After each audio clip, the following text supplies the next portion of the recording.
KKB Papua kaget tak tertolong. Siasat TNI Polri berbuah hasil, geng separatis masuk dalam jebakan.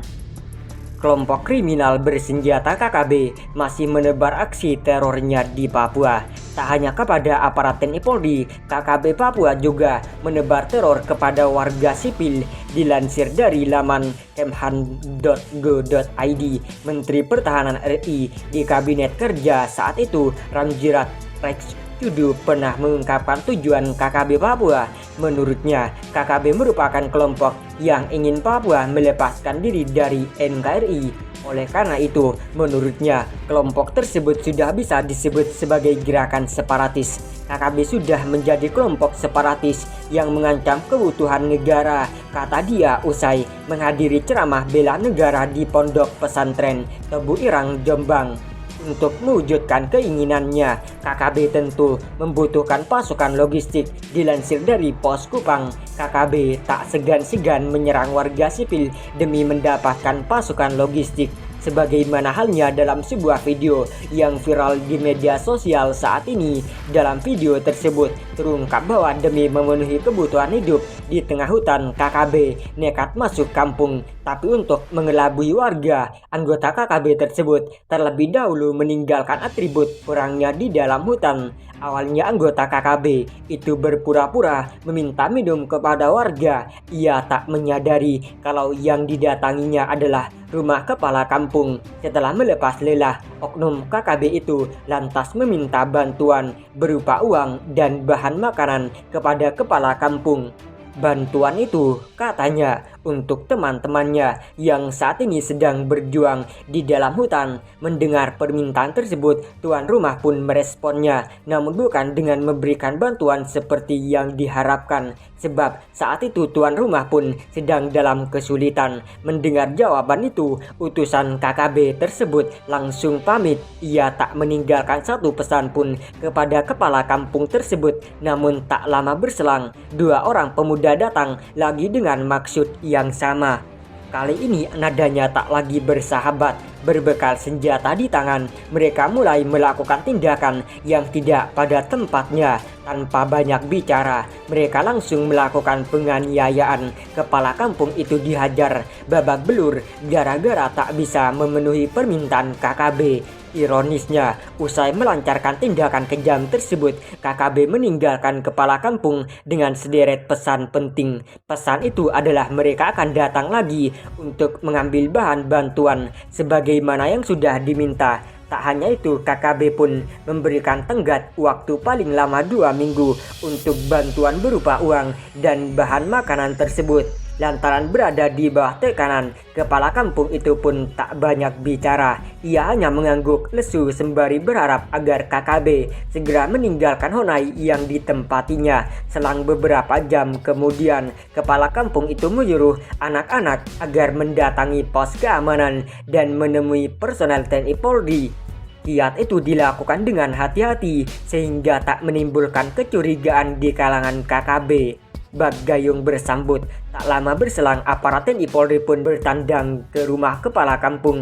Akan tetapi kedatangan tamu kali tanpa seragam militer. Sebagaimana biasanya, kepada aparat keamanan itulah kepala kampung mengungkapkan unek-unek tentang perlakuan KKB terhadap dirinya. Bahkan ia juga menuturkan tentang kehadiran anggota KKB muka baru yang tak dikenalnya sama sekali. Mendengar kisah tersebut, TNI Polri pun mengambil alih siasat untuk memenuhi permintaan anggota KKB. Singkat cerita, sehari sebelum tiba waktunya KKB mengambil bantuan yang diminta, sejumlah karung dan dus mie instan telah ditumpuk di depan rumah kepala kampung. Sementara kepala kampung bersama keluarga dan warga lain terpaksa diusingkan ke tempat yang aman. Hal itu untuk menghindari kemungkinan terjadinya kontak tembak antara TNI Polri dan para predator lainnya kebanggaan KKB. Sementara pada rumah warga yang kosong akan ditempati para prajurit TNI Polri.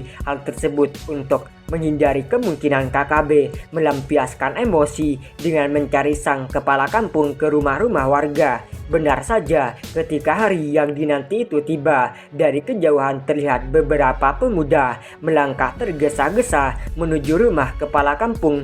Jelas terlihat bahwa para pemuda itu datang untuk mengambil bantuan yang telah diminta beberapa pekan sebelumnya. Apalagi terlihat dari jauh ada tumpukan beberapa karung dan dus-dus mie instan di depan rumah tersebut.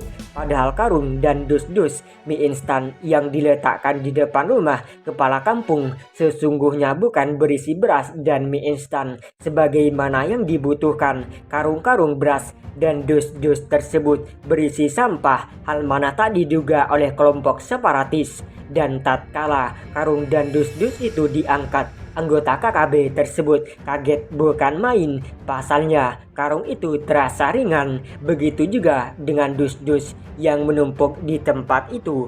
Terdorong rasa penasaran, dus-dus itu pun langsung dibuka. Saat melihat bahwa yang ada di dalamnya adalah sampah, para pria tegap itu langsung meradang. Mereka mendobrak pintu kepala kampung dan masuk ke dalam Honai. Sesaat kemudian keluar lagi dan mereka mencarinya ke rumah tetangga. Sementara pada sesaat yang sama, pria tersebut meniupkan peluit sebagai isyarat kepada teman-temannya agar segera ke Honai kepala kampung. Rupanya siasat yang dilakukan TNI Polri itu sangat jitu karena terbukti satu persatu KKB mendatangi Honai kepala kampung. Tak dinyana, sikap agresif KKB tersebut berujung duka sebab KKB muka baru itu bakal tamat riwayatnya di tempat tersebut. Dari video yang viral tersebut terungkap bahwa Maut yang datang menjemput KKB bukan dengan senjata api sebagaimana yang terjadi selama ini. Anggota KKB itu diberi pelajaran dengan cara-cara yang tak biasa. Mereka diperlakukan seperti apa yang dilakukan terhadap kepala kampung. Anggota kelompok bersenjata itu dihajar terlebih dahulu baru akhirnya dikirim ke alam baka. Tak disebutkan kapan peristiwa itu terjadi dan di wilayah mana kepala kampung mendapatkan perlakuan kejam dari KKB. Namun dari video itu terlihat bahwa saat itu ruang gerak KKB semakin sempit selain jumlah anggotanya semakin berkurang. Sementara kehidupan di hutan pun semakin tak menentu. Bahkan kebutuhan hidup makin sulit didapatkan. Sementara untuk membelinya ke kota tak ada uang untuk ke sana. Belum lagi pengawasan super ketat oleh aparat TNI Polri pada setiap tapal batas.